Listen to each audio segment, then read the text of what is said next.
Hello, welcome back to my channel. This is Amanda Artemisa Forrester. Happy Leo season. The sun just moved into Leo yesterday, of course. I got my Leo cup. Pretty excited. It's my season. I am a Leo, born in August, so this is my season. I have a reason to be happy. More than that, I am pretty happy that it has cooled down a lot here because it has been hot and it's finally cooled down, so I've had a good day.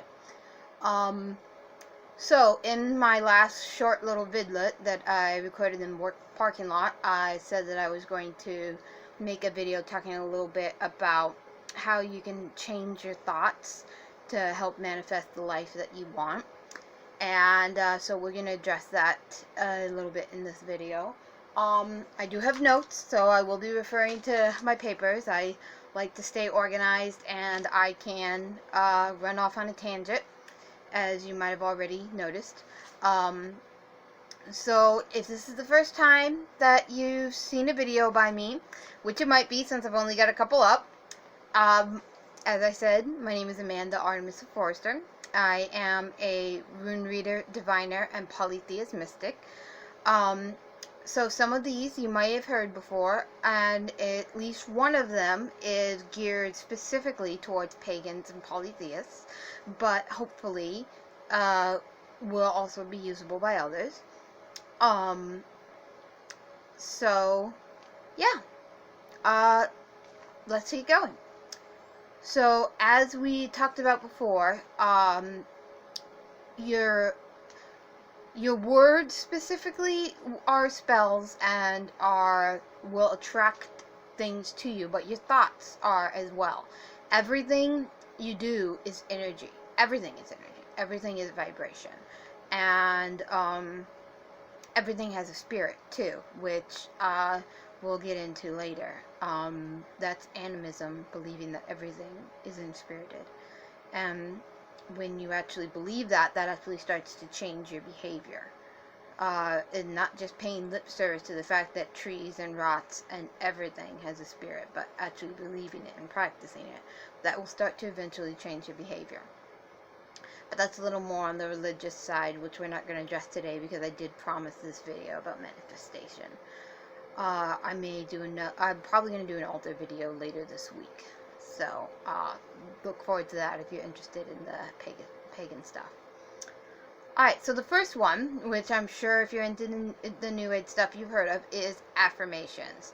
And the reason that this is so important is because we are used to talking badly about yourself. It makes us feel silly even to say good things about ourselves. And we really need to get past that. We really need to actually feel okay talking about ourselves. There is a balance that you probably want to strike between being humble so that you're not too prideful, and but you don't want to be self-deprecating to the point where you're really putting yourself down, because that is putting out this really bad energy where you're just going to create more and more bad situations, and you're going to draw things to us. I heard the saying that we accept the love we think we deserve, and that's specifically geared towards relationships, but that is very true. And that's why you see so many women, men too, but especially women who have been raised with absent or abusive fathers, end up with abusive partner after abusive partner, because they don't know how to even recognize healthy love. So you end up thinking that that's what's normal. So yeah, I did realize as I was doing this is also going to intersect a lot with psychology, because a lot of my own journey and a lot of really powerful witches that I have noticed, you really have to do a lot of shadow work, and you really have to own your darkness. You have to own the dark side of yourself. You have to know that you are capable of bad in order to not do it. The people who think that they're perfectly innocent and good are usually the ones that are pretty scary. So you need to be aware of that, for one thing. but you don't want to be saying to yourself all the time, I am bad, if you know what I mean. That's usually something that you've been told. So affirmations, this is specifically going to depend on what it is you need healing in. This is going to be I am safe and everything is fine. The world is safe and welcoming. I have all the wealth and prosperity I need. I am beautiful and worthy of love. Those are a few really simple ones, but it's probably better, I think, to come up with your own than to just get them off of a website, because they will be much more meaningful if you come up with your own, and they are going to be really specific. But one thing that I've been doing is I've been writing my affirmations, and I've been doing it every single day. And I got this from another YouTuber. I'll put the link in the description, Stargirl the Practical Witch. And by the way, when I mention another YouTuber, I don't know any of them. They're not my friends. I have not talked to any of them. These are just ones that have helped me in my journey, and I've learned a lot from them. And I don't agree with everything they say. Stargirl believes that specifically the Norse gods are aliens, and I really disagree with that, obviously. But I don't dismiss everything, because she's got a lot of really good information on there. She's got a lot of really intelligent, she's a really intelligent woman, and she's got a lot of really fantastic information, and I still recommend her channel. I think you need to use discernment in your own practice for what you think is true and what isn't, and we can still learn from people that we disagree with in some areas. And I think that's something, again, that our culture doesn't do anymore. If we disagree with one little thing with someone, we throw out everything they've ever done. And that's really stupid. It really is. She's got a lot of great stuff on chakras and a lot of different things on manifestation. So I'm going to show you something that I learned from her, which is the affirmation journal. And I've been using this, I think, for 3 months. And it is really, really powerful. And both my roommate and my boyfriend know that this is part of my morning routine. I do every single morning. And doesn't matter what else gets rearranged, this gets done.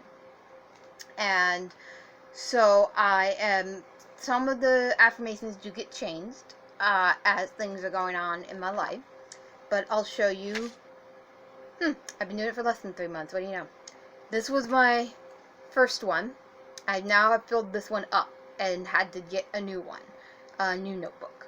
But I'm going to keep doing this because I have found it to be really, really useful. So I also sometimes record what sign the moon is in, if it's a full or new moon. And I'm not going to show you every single affirmation, but I'll show you a few. So this says, I am working at my dream job. I am living my soul's highest purpose. I am abundant. I have all the wealth and prosperity I need. This job is giving me enough money to pay all my bills, to buy whatever I want, and to easily save for the future. I am serving the gods and my highest purpose. And so there are other ones in here. There are some related to relationships. There's, when I ended up having a run-in with someone, I won't tell the story, I added, I can and do stand up for myself. So as things happen, and as my life evolves, I add things that I feel will be appropriate to, and it's been really helpful.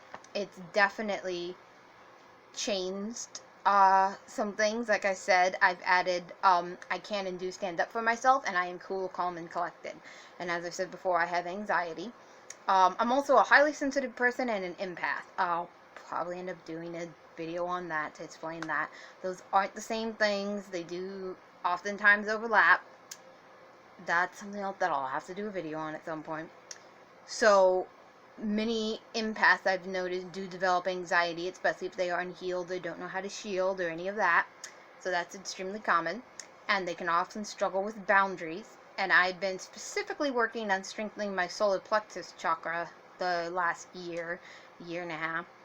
So, because of boundaries and the will is related to solar plexus chakra, and that's something that empaths struggle with, particularly because you're really feeling everyone else's emotions and you really want to heal and to help people. So it can be really easy to discount what you want. So that's my old one, and I recently got a new one.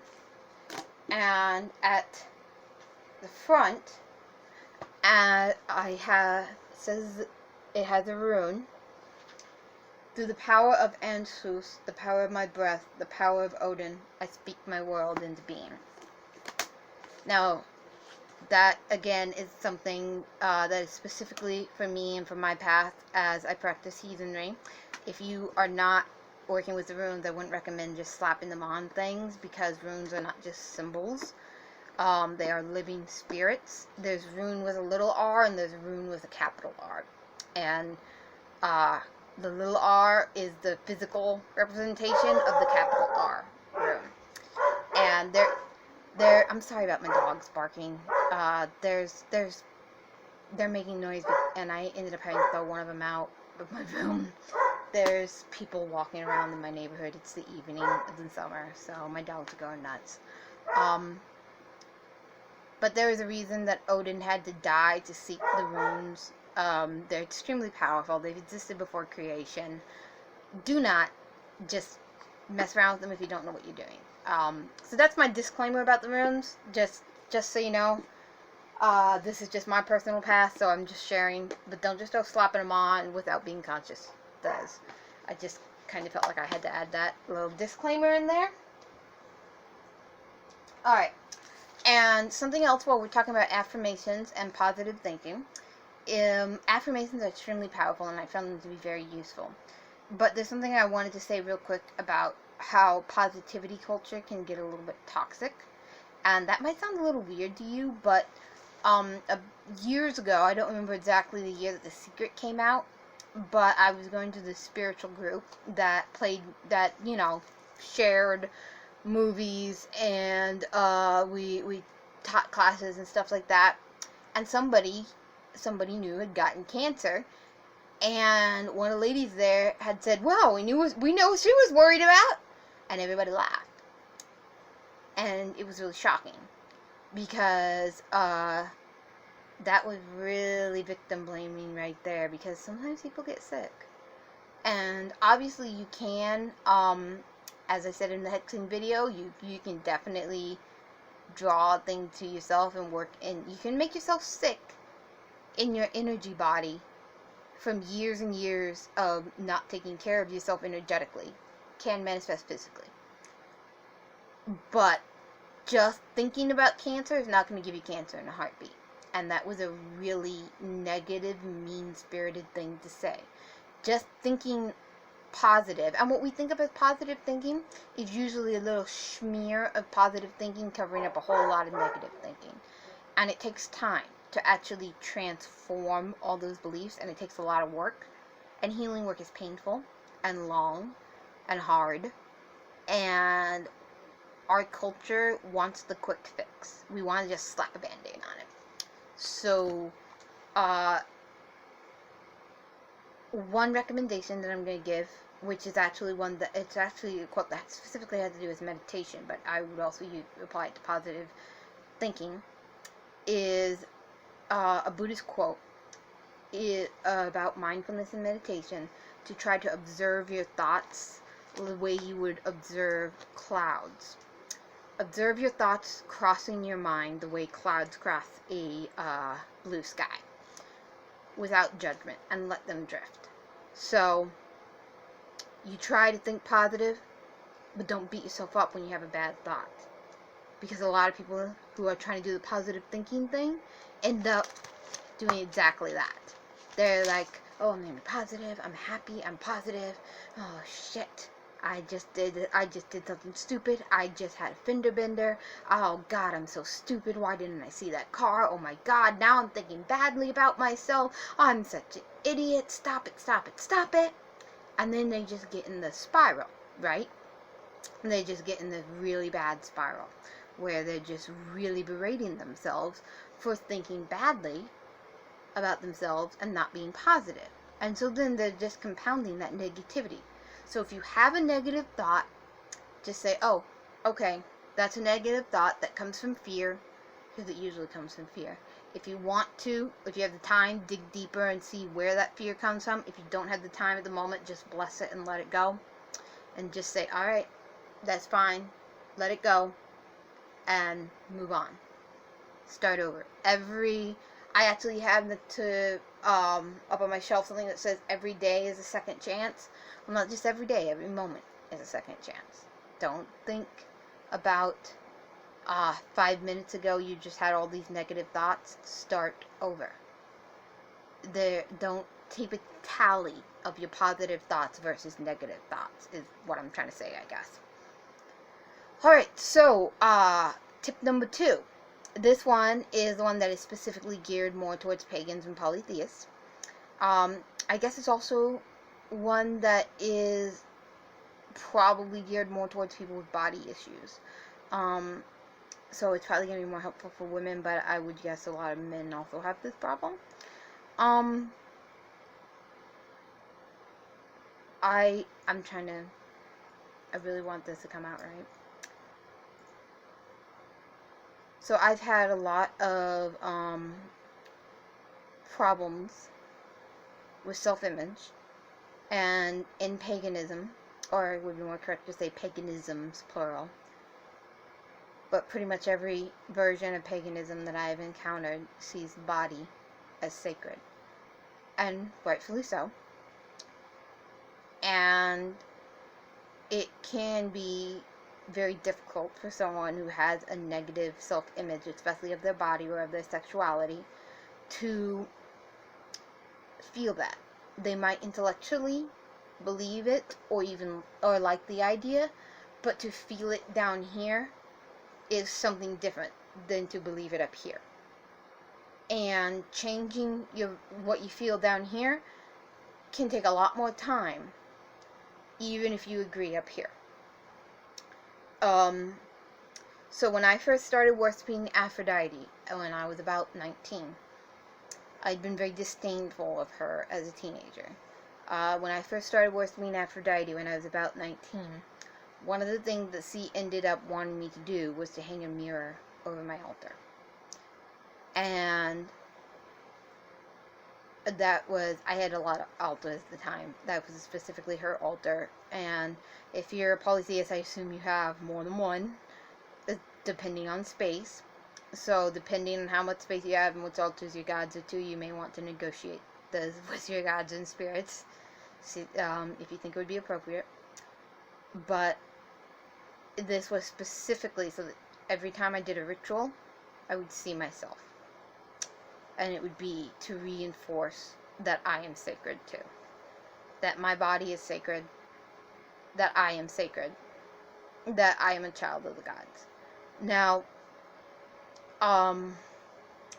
you might look at me now and think, well, she's got nothing to be self-conscious about. But I had a pizza face. I had a lot of acne. And my weight has yo-yoed back and forth. I used to be 100 pounds overweight, and I've gone back and forth a lot.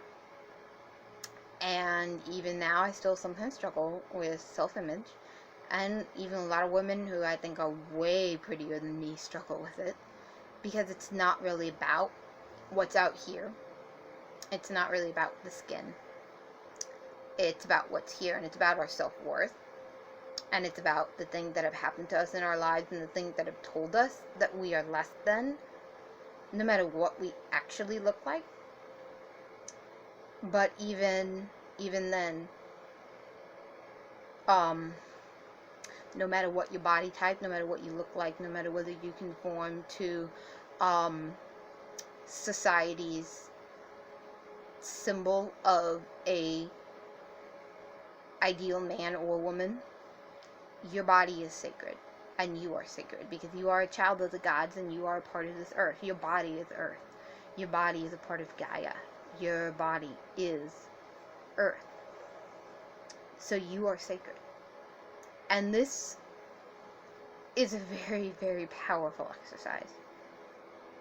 And it is something that at first is very difficult if you have body issues, to look yourself in the mirror. And a lot of women will, I keep saying women and I'm trying not to say women. A lot of people will look in the mirror and hate what they see. And if you have that problem, I really recommend that wherever your spiritual practice is, whether you're polytheist, whether you're Buddhist, whatever it is you do, if it's the space where you meditate instead of where you perform your rituals, put a mirror there. Put a pretty mirror. Something with a nice frame. Something that makes you feel good. And look yourself in the eyes. Look yourself in the eyes. Force yourself to. And this is where the affirmations come in. Say your affirmations while looking in the mirror. I am beautiful. I am worthy of love. I have all the wealth and prosperity I need. I open myself to receive the love that the universe or the gods or whoever it is that you believe in has prepared for me. I am growing in my spirituality and I hear my gods and spirits with crystal clarity. Whatever it is that you need.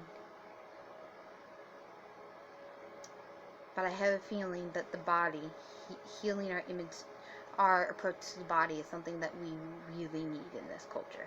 Because on the one hand, we have a very puritanical attitude towards it, and we have a very crass attitude towards it. Sex is everywhere. Sex is treated as cheap. It's used to sell everything from diapers to beer cans. It's treated as very, very cheap. It's treated as something tradable, something that can be, and it's sacred. Sex is something where you are sharing energy with your partner. And whether that's someone you're going to be married to for the rest of your life or not, hopefully they have good energy, because you are going to be exchanging energy with them. So hopefully it's a blessing to you and not something that's going to drain you. So you've got to think about that when you sleep with someone, in my opinion. I'm not discouraging, I'm not slut shaming, because sexuality is sacred. I really believe that. So I don't want this to be interpreted as anything like that. But I do think our culture has cheapened the meaning of sex to where promiscuity is encouraged. And I think that is a social ill that leaves a lot of people feeling empty, and they don't know why, because they've been told that it will make them happy, and it doesn't. And that is another thing that we as a culture really need to work on. So this has gone off a little bit into a tangent, but I am talking about the sacredness of the body, so it does have to do with that. But the other thing about, as we are talking about the sacredness of the body, try to eat better. Get enough sleep, drink water. That is extremely important. I really try to eat clean and not eat as much processed food. I can't eat McDonald's or Burger King anymore. I'm not saying I never eat fast food. I love Arby's. Arby's is good. But McDonald's and Burger King make me sick now. And I've really cut down on the amount of processed food I eat. And I cut down on my wheat. I really, really try to eat as much, the more color you have on your plate, the healthier it is. The more greens, the more vegetables. Okay, treating your body as sacred. The mirror in the sacred, in your altar space was the actual tip, but we kind of went off into a few other things. Alright, so number 3 is more psychological, and that is shadow work and healing your traumas. And this is something that's not fun. This is the one that is probably the least fun out of the list. But probably one of the most necessary, and will definitely change your life. You have absolutely no idea how much it will if you are in an unhealed state. And everybody has trauma. Some are way, way worse than others. But we should not be comparing and saying, well, mine doesn't, someone else had it worse. These people are homeless. You know, this person was, I don't know, sexually abused for 10 years. So what happened to me was nothing. Right? Don't say that. That's burying your, that's still what happened to you, whatever it was still traumatic. And I actually wasn't going to share this, but I really was, as I was preparing my notes for this, I really felt called to do it, because technically this wasn't part of the original plan, but this book has really helped me a lot. And again, this is not something that most people will think of as magical, but in order to manifest and in order to cast spells, you really have to have control of this as well as this, right? You have to have control of your mind and your heart in order to have control of your soul. You have to be able to master it all. So I really recommend this book, Complex PTSD from Surviving to Thriving by Pete Walter. Now, not everybody out there has complex PTSD, obviously. But obviously somebody must need to hear this, because I really, really felt my intuition telling me to include this. And he's also the author of The Tao of Fully Feeling. And as I've already talked a little bit about Buddhism, I love some of the philosophy of Buddhism and the Tao. And our culture really does try to shut down feelings, and he talks a lot about that. And so this book, I've got a lot of notes in here. This book mostly talks about, we think of PTSD coming from one event, right? Or like a soldier in combat. I'm sorry, I'm getting thirsty. But sometimes if you've been living in an environment that is unhealthy, maybe your parents were toxic, maybe you had an abusive partner, but if you were living, or maybe you were just living in poverty, maybe your family was fine, but you were living in extreme poverty in a ghetto where you were just worried about paying your rent, and you were worried about homelessness every second of every day, that's a trauma. That really breeds fear into the mind. There go my dogs. I'm really sorry. That really breeds, speaking of fear, the dogs just went crazy. That really breeds fear and trauma, and long exposure will create a PTSD like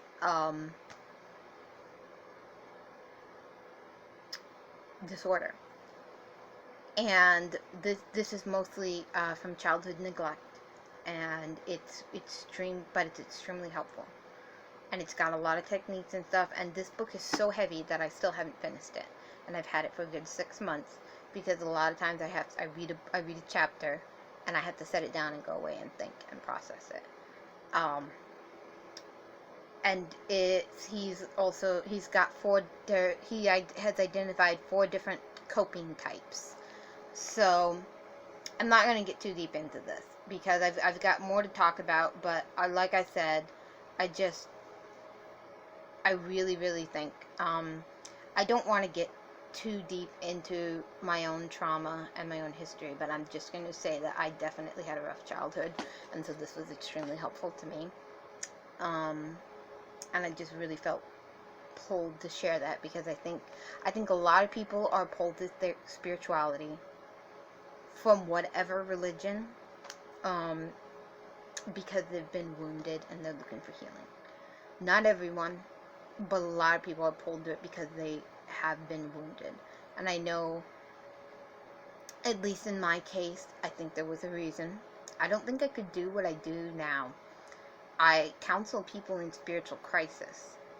A lot of the people that come to me for my divination are in are in spiritual. Some people come because it's fun and they've never had a rune reading, like they have tarot, and some of them are deeply in a spiritual crisis. And I don't think I could counsel people who are in spiritual crisis if I hadn't been through hell, literal hell, and dragged myself out with the help of my gods and spirits.